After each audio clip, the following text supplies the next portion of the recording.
Bouncer সামলাতে পারলেও মাইটি অস্ট্রেলিয়ার স্লেজিংকে সামলাতে পারবে টাইগাররা। সাবেক দুই টেস্ট ক্রিকেটার নাফিস ইকবাল আর শাহরিয়ার নাফিসের বিশ্বাস বাংলাদেশ এখন দিতে জানে স্লেজিং এর জবাব।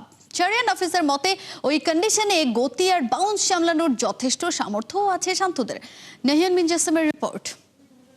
এখন এসেছে, আমার কাছে মনে হয় যে আমাদের ছেলেরাও they can give it back. So Australia যদি কোনো কিছু বলে, এমন না যে আমরা এটা মাথা নিচু করে শুনে নিব। অবশ্যই করবে এবং ওরা জেতার জন্য নিয়মের মধ্যে থেকে যতটুকু সম্ভব সেটা তারা করবে। আমাদের প্লেয়াররাও সেটার জন্য আমি বিশ্বাস করি রেডি আছে। ক্রিকেটে স্লেজিং যদি হয় শিল্প, তাহলে অজিরা তার শিল্পাচার্য। এক কথায় স্লেজিং এর ওস্তাদ মাইটি অস্ট্রেলিয়া। 22 গজে ওদের বাউন্সারের চেয়ে ধারালো কথার ধার। অজিরা কাউকেই ছাড় দেয় না। এবারের অস্ট্রেলিয়া সফরে টাইগারদেরও এমন রক্তচক্ষু দেখাতে পারে মিচেল স্টার্ক, পেট কামিন্সরা। গতি আর বাউন্স সামলানোর পাশাপাশি এই মনস্তাত্ত্বিক লড়াইয়ে টিকে থাকার চ্যালেঞ্জটাও সামলাতে হবে শান্ত লিটন মুশফিকদের। টাইম এখন এসেছে, আমার কাছে মনে হয় যে আমাদের ছেলেরাও they can give it back. So Australia যদি কোনো কিছু বলে, এমন না যে আমরা এটা মাথা নিচু করে শুনে নিব। মেবি আগেও শুনিনি, বাট এখন যেই ক্যারেক্টার আমাদের টিমে আছে, যে ব্রেভারি আমাদের টিমে আছে, they will definitely give it back. আমার যতটুকু মনে পড়ে, যখন অস্ট্রেলিয়া যখন আসলে মিরপুরে খেলছিল, যখন ওডিআই সিরিজটা হেরে গেল, তাদের কোনো একজন ক্রিকেটার আসলে প্রেস কনফারেন্সে এসে বলছিল যে আমাদের দেশে আসলে দেখা যাবে, এরকম একটা হুমকি দিয়ে রেখেছিল। সো কি মনে হচ্ছে? হুমকিটা তো অবশ্যই পজিটিভ। স্লেজিংও করবে না, সেটা হুমকি যদি দিয়ে থাকে, তার মানে তারা বাংলাদেশ টিমকে খুব সিরিয়াসলি কাউন্ট করছে, which is a very good sign. অবশ্যই করবে এবং ওরা জেতার জন্য নিয়মের মধ্যে থেকে যতটুকু সম্ভব সেটা তারা করবে। আমাদের প্লেয়াররাও সেটার জন্য আমি বিশ্বাস করি রেডি আছে। একটা সময় মুখ বুঝে স্লেজিং এর চাপ নেয়া টাইগাররাও এখন চোখে চোখ রেখে কথা বলতে জানে মাঠে। মিরপুরে অস্ট্রেলিয়ার বিপক্ষে নাহিদ রানার ওই আগ্রাসী মনোভাবটা অস্ট্রেলিয়ার মাটিতেও দেখাতে চাইবে টাইগাররা। সঙ্গে ব্যাট বলের চ্যালেঞ্জটাও, বিশেষ করে গতি আর বাউন্স। বাংলাদেশের প্লেয়াররা এখন আর পেস বাউন্সে অত ইন্টারমিডিয়েট হয় না, যেটা আরও 20-25 বছর আগে আমরা হয়তো সহজে বলে দিতে পারতাম পেসের সমস্যা হবে। অস্ট্রেলিয়া খুব ডিসিপ্লিন ক্রিকেট খেলে, খুবই সিস্টেম্যাটিক ক্রিকেট খেলে এবং তারা তাদের দেশের মাটিতে দুর্দান্ত একটা দল। সো ওই সেন্সে আমাদের জন্য সিরিজটা ডেফিনেটলি টাফ হবে। বাট আমি যেটা বিশ্বাস করি, বাংলাদেশ টিমে যেই প্লেয়াররা গিয়েছে তারা গত 6-7-8 মাস, 1 বছর ধরে টেস্ট ক্রিকেট অসাধারণ ক্রিকেট খেলছে। আমরা টেস্ট চ্যাম্পিয়নশিপের 4 নম্বর পজিশনে এখন পর্যন্ত আছি, তো পারফরমেন্স দিয়ে আছি। তো আমি আশা করি বাংলাদেশ প্লেয়াররা খুব ভালো ক্রিকেট খেলে, পজিটিভ ক্রিকেট খেলবে এবং নেক টু নেক ফাইট হবে ইনশাল্লাহ। আইসিসি টেস্ট চ্যাম্পিয়নশিপের গুরুত্বপূর্ণ 2টা টেস্ট অস্ট্রেলিয়া পূর্ণ শক্তির দল নিয়েই মাঠে নামবে। টেবিলের 1 নম্বর দল 20 বছর পর সফর করা টাইগারদের যে মোটেও খাটো করে দেখবে না, সেটা নিশ্চিতই বলা চলে। কারণ এই বাংলাদেশ ভারত, ইংল্যান্ডেরও ওপরে টেবিলের 4 নম্বরে। নাহিয়ান বিন জাসিম, 71। বল ছেড়ে খেলার সামর্থ্য আর সেই পাবে অস্ট্রেলিয়ার মাটিতে সাফল্য। 2003-এ অজিদের বিপক্ষে টেস্টে জোড়া 50 হাঁকানো হান্নান সরকার আরও বলছেন, বল পুরনো হলে এবং স্পেনের বিপক্ষে রান তোলার তাড়না থাকতে হবে। কী কারণে পেসাররা চাপে পড়তে পারে সেই ব্যাখ্যাও দিয়েছেন বর্তমানে যুব দলের হেড কোচ হান্নান সরকার। সাইফুল রূপকের রিপোর্ট। Travis Head, daddy of India, social প্ল্যাটফর্মে এ নিয়ে চলে হাস্যরস, মজার সব আলোচনা। কারণ টেস্ট চ্যাম্পিয়নশিপের পর ওয়ানডে বিশ্বকাপের ফাইনালে এক হেডের বেমক্কা মার খেয়ে ট্রফি জেতার স্বপ্ন মরে যায় রোহিত কোহলিদের। বলাই যায় বর্তমানে ক্রিকেট বিশ্বে অজি হেড প্রতিপক্ষের মাথা ব্যথার কারণ, বড় আতঙ্ক। টাইগাররাও কি হেডের ভয়ে কাঁপছে? বিধ্বংসী ইনফর্ম বাহাতি কি বাংলার বোলারদের বলের সুতা খুলে দেবে? বাংলাদেশের যুব দলের কোচ, 2003-এ অস্ট্রেলিয়া সফর করা হান্নান সরকার কতটা ভয়ে আছেন? ট্রাভিস হেডের এগেনস্টে অ্যাটাকিং না, তাকে কীভাবে আটকানো যায়, তার উইকনেসটা কোথায়, সেখানে যদি আমরা আমাদের ডেলিভারিগুলো করতে পারি, হয়তো সে কুইক রান করে দিবে, কিন্তু ওই রানটা বড় করতে পারে না যেন, সেটা ইনশিওর করতে হবে। ট্রাভিস হেডকে আটকে রাখতে পারবেন না আপনি। সে হয়তো যদি 30-40 করে ফেলে, কুইক করে করুক, কিন্তু তারপরেও যদি তারা উইকেটটা আমরা নিয়ে নিতে পারি, সেই রানটা আর বড় করতে পারবে না। সো এই জন্য আমাদের নিশ্চিতভাবে একটা প্ল্যান থাকবে। সেই প্ল্যানটা এক্সিকিউশনের যে বিষয়টা, সেটাই বলছিলাম, এক্সপিরিয়েন্স। স্পিন পর্যন্ত যাওয়ার আগেই যে পেস বলে রানটা করে ফেলবে, সেই পেস বোলিংয়ের আমার মনে হয় যে যারা রয়েছে তাসকিন সেখানে লিড করবে এক্সপিরিয়েন্সের জায়গা থেকে। সো লেটস সি, আসলে হোপ ফর দ্য বেস্ট। ব্যাটিংয়ে হেড সহ আছে আরও বড় নাম। বল হাতে কামিন্স, হ্যাজেলউড, স্টার্ক, সাথে নাথান লায়ন। বাংলার ব্যাটারদের কি ছেড়ে দে মা কেঁদে বাঁচি অবস্থা হবে? কোন তরিকায় অস্ট্রেলিয়া সফল হওয়া যাবে সেই ব্যাখ্যাই দিলেন 23 বছর আগের সিরিজে জোড়া 50 হাঁকানো হান্নান। আমার রানের অ্যানালাইসিস করেন, সেখানে দেখবেন আমি ম্যাক্সিমাম রান করেছিলাম স্পিনের এগেনস্টে। পেস বলের এগেনস্টে আমি খুব বেশি রান করিনি, কারণ আসলে শর্টস খেলাটা খুব চ্যালেঞ্জিং ছিল।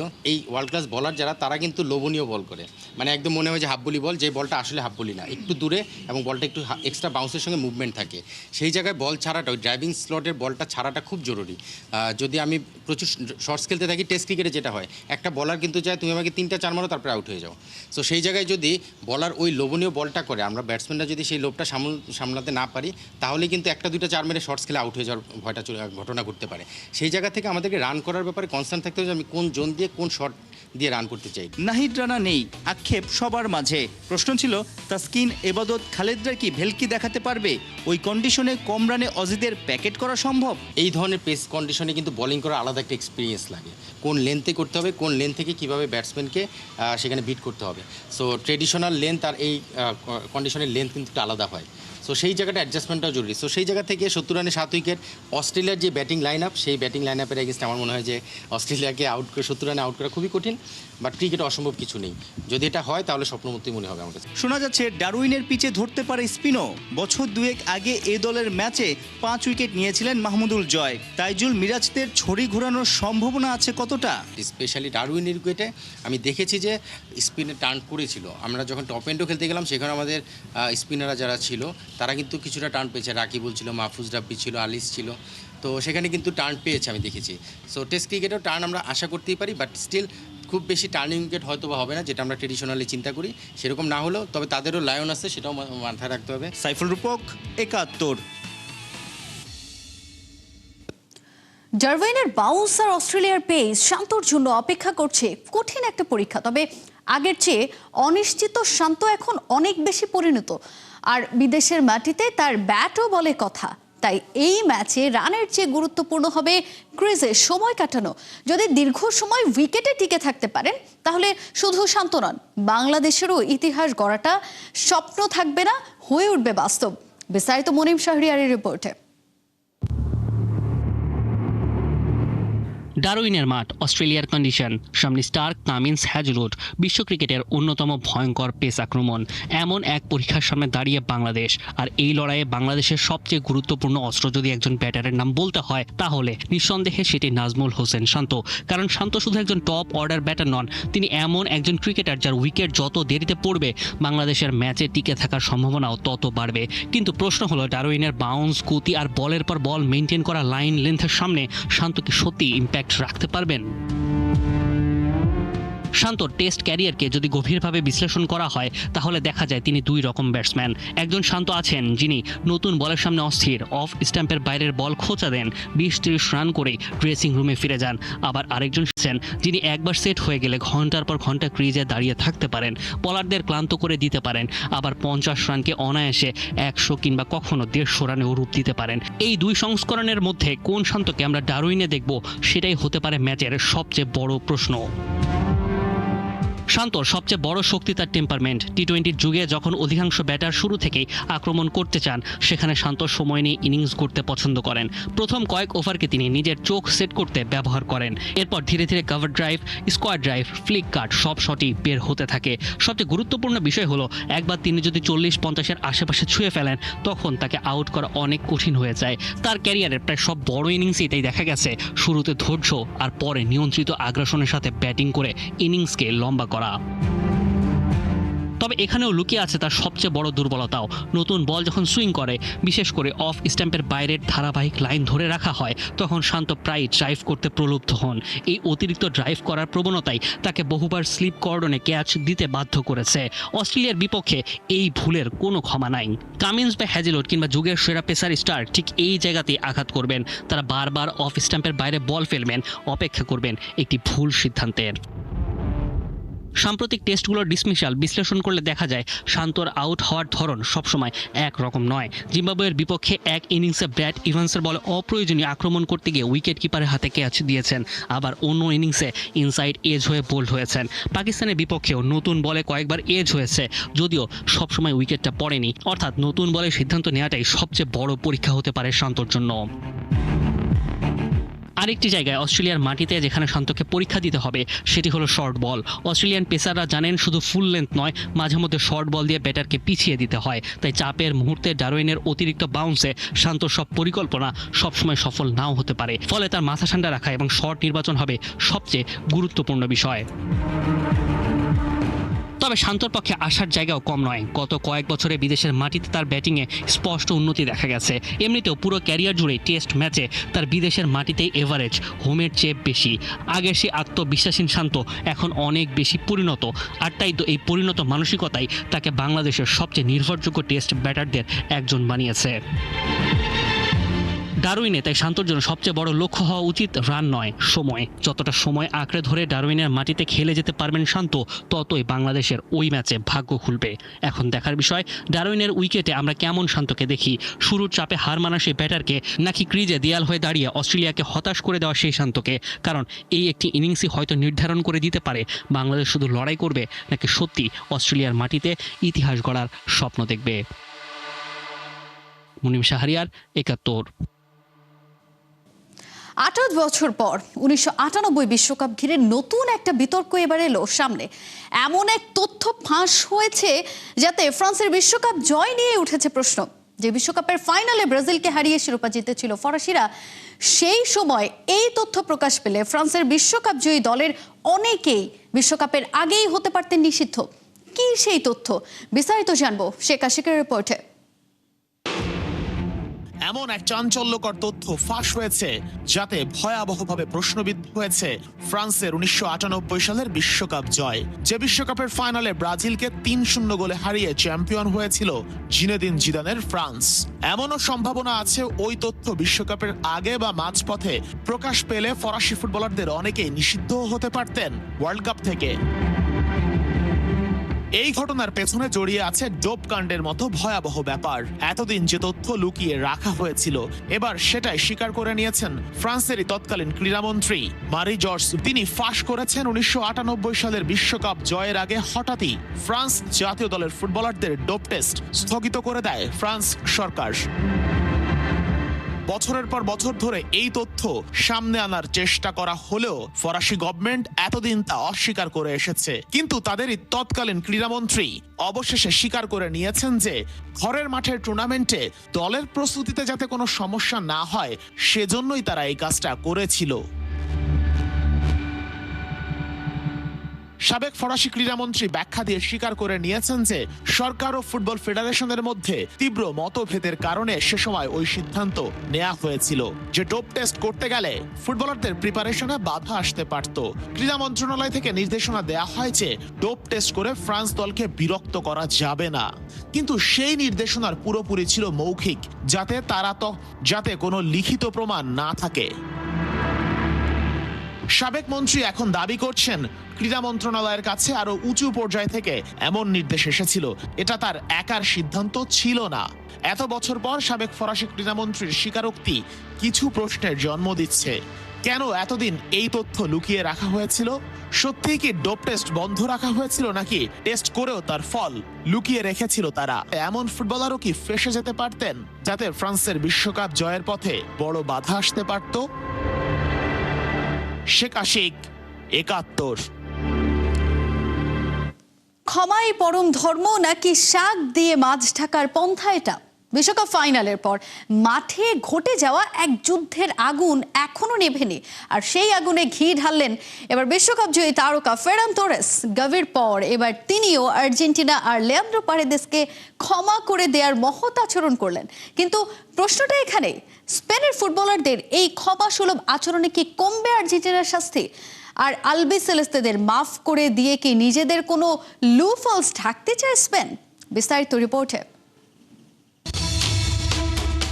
যুদ্ধ যুদ্ধ খেলা, যে যুদ্ধ শেষ হয়েছে অনেক আগেই, কিন্তু আগুন নেভেনি এখনো। সেই যুদ্ধের উত্তাপে পুড়ছে ফুটবল দুনিয়া। গায়ে আছে সাবেক বিশ্ব চ্যাম্পিয়ন তকমা, কিন্তু মনে যে ক্ষত, সেই ক্ষতে প্রলেপ দিতে পারবে তো ওরা? লড়াইটা চলছে ওদের নিজের সঙ্গে নিজেরই। এখন হয়তো কপাল চাপড়াতে চাপড়াতে বলছে এ কি হলো হায়, কিন্তু আফসোসের গ্লানি বয়ে এখন আর লাভ কি? মাথার ওপর যে এখন মস্ত বড় এক বিপদ। ফাইনালের শেষ বাঁশি বাজতেই যেখানে শুরু হওয়ার কথা ছিল উল্লাস, সেখানে জ্বলে ওঠে উত্তেজনার আগুন। একদিকে স্পেনের ইতিহাস গড়া উৎসব, অন্যদিকে আর্জেন্টিনার ক্ষোভ। মুহূর্তেই সবকিছু পরিণত হয় ফুল টাইম ক্যাওয়াসে। আর সেই রাতের নায়ক ফেরান তোরেস, যার সঙ্গে মূলত ধাক্কাধাক্কি আর হাতাহাতিতে জড়িয়ে পড়েন লিয়ান্দ্রো পারেদেস। আর সেখান থেকেই যত ঝামেলার শুরু। শেষ বাঁশির পরেই মাঠে ছড়িয়ে পড়ে উত্তেজনা। আর্জেন্টিনার লিয়ান্দ্রো পারেদেস স্পেনের এরিক গার্সিয়ার গলা চেপে ধরেন, ধস্তাধস্তিতে জড়িয়ে পড়েন গাভিও। পরিস্থিতি এমন পর্যায়ে পৌঁছায় যে স্পেনের শিরোপা উদযাপনও কিছু সময়ের জন্য থমকে যায়। যেখানে বাঘের ভয় সেখানেই সন্ধে হয়। জয়ের আনন্দেও যেন অশান্তির ছিল কালো ছায়া। শুধু পারেদেস নন, নাহুয়েল মলিনা এবং সহকারী কোচ রবার্তো আয়ালার বিরুদ্ধেও তদন্ত শুরু করেছে ফিফা। পাশাপাশি থিয়াগো আলমাদা ও স্পেনের গাভির ভূমিকাও পর্যবেক্ষণ করা হচ্ছে। ফিফার শৃঙ্খলা কমিটি জানিয়েছে সংশ্লিষ্ট সবাইকে নিজেদের অবস্থান ব্যাখ্যার সুযোগ দেয়া হয়েছে। তদন্ত শেষে নেওয়া হবে চূড়ান্ত সিদ্ধান্ত। তবে এই উত্তপ্ত পরিস্থিতিতেও মাথা ঠান্ডা রেখেছেন ম্যাচের নায়ক ফেরান তোরেস। প্রতিশোধ নয়, বেছে নিলেন ক্ষমার পথ। কারণ ফরগিভ বাট নেভার ফরগেট হয়তো এটাই বড় চ্যাম্পিয়নের পরিচয়। আগুনে ঘি না ঢেলে জল ঢালাই বুদ্ধিমানের কাজ। তোরেসের কথায় যেন ফুটে উঠেছে সেই বার্তাটাই। বিশ্বকাপ ফাইনাল হারার কষ্ট অনেক বড়। আবেগ থেকেই এমন ঘটনা ঘটতে পারে। আর্জেন্টিনা সবসময় আবেগপ্রবণ দল, আমরা তাদের ক্ষমা করে দিয়েছি। আশা করি ভবিষ্যতে এমন কিছু আর হবে না। এর আগে ক্ষমাই পরম ধর্ম, এই কথার প্রমাণ দিয়েছিলেন গাভিও। এবার সেই পথে হাঁটলেন তোরেসও। কিন্তু স্পেনের ফুটবলারদের ক্ষমা পেলেই কি আর ফিফার ছুরি কাচির নিচ থেকে বাঁচা যাচ্ছে? সেই প্রশ্নের উত্তর পাওয়াটা এখন কঠিন। কেননা ফুটবলের সর্বোচ্চ নিয়ন্ত্রক সংস্থা যে সেরের উপর শোয়াছে, অন্যায়কে কোনোভাবে প্রশ্রয় দেবে না সংস্থাটি। সেজন্য আর্জেন্টিনার শাস্তি পাওয়া না পাওয়ার বিষয়টা পুরোপুরি চলছে এখন পেন্ডুলামের মতো। তাজিন খন্দকার, একাত্তর। পরিবারের বাধা পেরিয়ে ফুটবল মাঠে গিয়ে দাঁড়ান ফারিয়া মনি। নতুন কুড়ি স্পোর্টসের কল্যাণে নাটোর অঞ্চল থেকে খেলে টুর্নামেন্টের সেরা খেলোয়াড়ও হন তিনি। এরপর নিজ জেলা নাটোরের প্রশাসন থেকে সম্মাননা পান ফারিয়া ও 200 মিটার স্প্রিন্টে প্রথম হওয়া আমান। নানা বাধা পার করে নতুন কুড়িতে আলো ছড়ানো ফারিয়ার স্বপ্ন দেখেন একদিন জাতীয় দলের হয়ে প্রতিনিধিত্ব করবেন। আর সে যাত্রায় এক ধাপ এগিয়ে দিয়েছে নতুন কুড়ি স্পোর্টস। যুব ক্রীড়া প্রতিমন্ত্রী আমিনুল হকের প্রতি কৃতজ্ঞতা জানিয়েছেন ফারিয়া। একই সাথে প্রধানমন্ত্রী তারেক রহমানের সাথে স্মৃতিচারণ করে ফারিয়া বলেন, তার এই অবদান আমাকে অনুপ্রেরণা যোগাবে। যেহেতু আমার বাবা বাক প্রতিবন্ধী, সেই দিক দিয়ে অনেক কষ্টের ছিল। আমি আমার মাকে যখন বলি যে আম্মু আমি ফুটবল খেলবো, আম্মু সবার প্রথমে আমাকে এই কথাই বলেছিল যে ফুটবল খেলে কি হবে। তখন আমি ভাবলাম যে আমি একদিন দেখাই দিব ইনশাআল্লাহ। এই যে মানে এটা নিজের ভিতরে জেদ করে নিয়ে আমার কোচের পরিশ্রমটা আমি বিফলে যেতে না দিয়ে চেষ্টা করে গেছি, যতই কষ্ট হতো আমার। তো আমি যখন স্টেজে উঠি, মাননীয় প্রধানমন্ত্রী তারেক রহমান এবং আমিনুল হক যিনি ক্রীড়ামন্ত্রী আছেন, তার হাত থেকে যখন আমি ট্রফিটা নিই, অনেক ভালো লাগছিল। এবং তিনি যখন আমার মাথায় হাত দেন, এই অনুভূতিটা প্রকাশ করার মতো না। আমি কখনো ভাবি নাই যে আমি ওই পর্যন্ত যাইতে পারবো। এবং ভবিষ্যতে সামনের দিনগুলোতেও আরও এরকম খেলোয়াড় তৈরি হয়ে আসবে। এক্ষেত্রে ফারিহা এবং আমান হচ্ছে আমাদের এই জেলার জন্য, এমনকি দেশের জন্য অনুপ্রেরণা। জার্মানির গোলবারেও দাঁড়াতে পারেননি বিশ্বকাপে। স্বপ্নটা ভেঙেছে তো সেই কবেই। এখন বার্সেলোনাও মুখ ফিরিয়ে নিচ্ছে টার স্টেগেনের থেকে। শেষ পর্যন্ত লোনে বিক্রি করে দিয়েছে এএফসি আয়াক্সের কাছে। 2027 সালের জুনের 30 তারিখ পর্যন্ত সেখানেই থাকবেন। মূলত 34 বছর বয়সী গোলকিপার স্টেগেনের ফর্মটা ঠিক আগের মতো নেই, তাই বার্সেলোনাকেও তাকে আর ক্যারি করতে চায় না। গেল 2 মৌসুমে চোটে পড়ে ঠিকঠাক সার্ভিসটা দিতে পারেননি স্টেগেন, তাই তাকে নিয়ে আর প্ল্যান সাজাতে চান না কোচ হান্সি ফ্লিক। অবশ্য সময় তো কম হলো না। 2014 সালে যোগ দিয়েছিলেন বার্সেলোনায়। মেসি, লামিন ইয়ামাল 2 প্রজন্মের 2 তারকার সাথে খেলার অভিজ্ঞতা আছে স্টেগেনের। তবে এবার নতুন চ্যালেঞ্জ নিয়ে আয়াক্সের গোলবার পাহারা দিতে হবে এই জার্মান তারকাকে। এই ছিল এখনকার খেলা যুগের সরাসরি সংবাদের অনুষ্ঠান। দেখতে চোখ রাখুন 71-এর ফেসবুক পেজে এবং সাবস্ক্রাইব করুন 71-এর ইউটিউব চ্যানেল। 71-এর সাথেই থাকুন।